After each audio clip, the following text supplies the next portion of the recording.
Hello and thank you for watching Middle East Matters. I'm William Hildebrandt. This week we bring you a special end-of-the-year show with some of our best reports over the past 12 months. We begin in eastern Syria. Our teams there followed the collapse of the Islamic State across the region. In this report, André and Abdallah Malkawi show us how Syrian pro-government forces have to contend with a security vacuum. Shenan village was just retaken from the Islamic State group by the Syrian Democratic Forces. Dead jihadi fighters still litter the streets. As we drive by, an old man is being roughed up by an SDF fighter. You say you're not part of the Islamic State group? I swear I'm not with them. I'm sick. I have diabetes. Just kill me now. Let's just end this now. Calm down, sir. Calm down. I swear I'm not with them. I have diabetes and a bad heart. He beat me. Why did he beat me? That's not good. Look, I'm trembling. Why did you hit me? I've done nothing to you. The fighters are weary. They fear enemies might be hiding among the locals. Why didn't you answer when I asked you where the IS fighters are? You said I can't talk. Why can't you talk? You didn't ask me that. You said you're with Islamic State straight away and beat me. Since you're so sure of yourself, why did you lose your temper? Why did you break your phone? In the end, the old man is released. The SDF search all buildings looking for IS group fighters and weapons. In this shop, they came across an arsenal.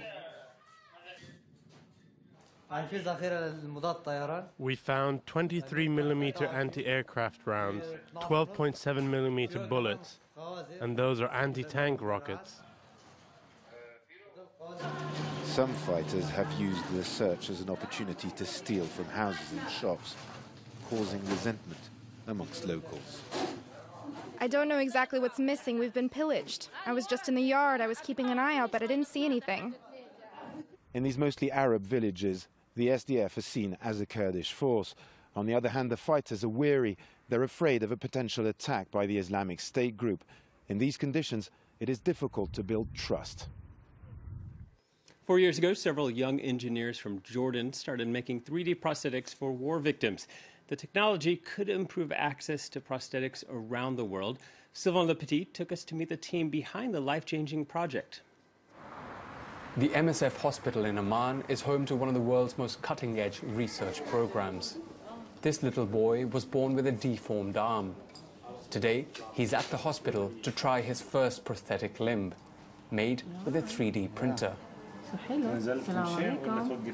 The Franco-American team heading this project will now make the second arm in less than 24 hours. Yeah, if you can finish it tonight, then we'll have it printed. And we can send them to The two men have been experimenting with new techniques, like this portable scanner, for the past 6 months. The goal is to save time and money at each step of the manufacturing process. It would allow us to have a digital mold in less than 15 seconds on patients who don't move too much, instead of doing a plaster mold, which takes more time and is cumbersome. In just a few hours, the prosthetic limb is ready to be printed. The next day, they head to the Fab Lab, a 3D printing workshop located in the north of Jordan. Safar Herfat is a biomedical engineer and a professor at the University of San Francisco. He tests all the new materials to find the right balance between flexibility and strength. It was the M1 print. So that if the child falls or hits something, it won't break. According to him, the new technology offers incredible possibilities. It's particularly revolutionary for prosthetics because now we can design everything to fit each patient and very low cost. All of these components together require less than $20 worth of material.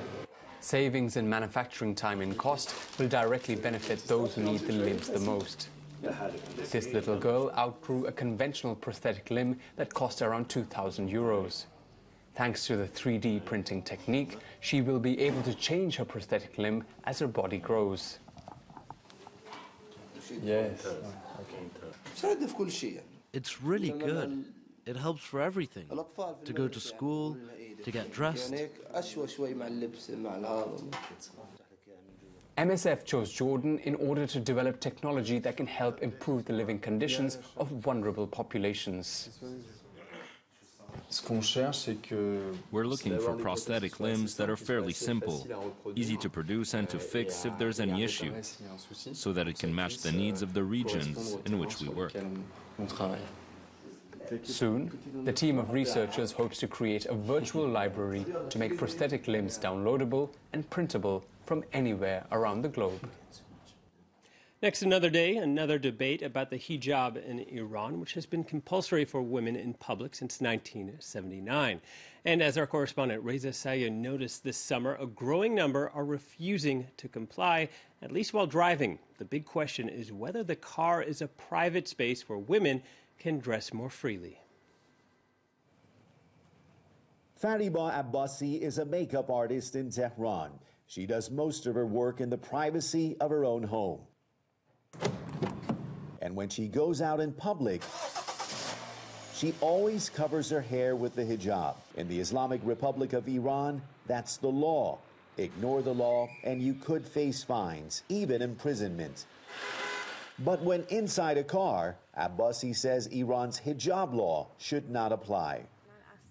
I don't think anyone who is without the hijab in a car should be arrested or put in jail. No country should be like that.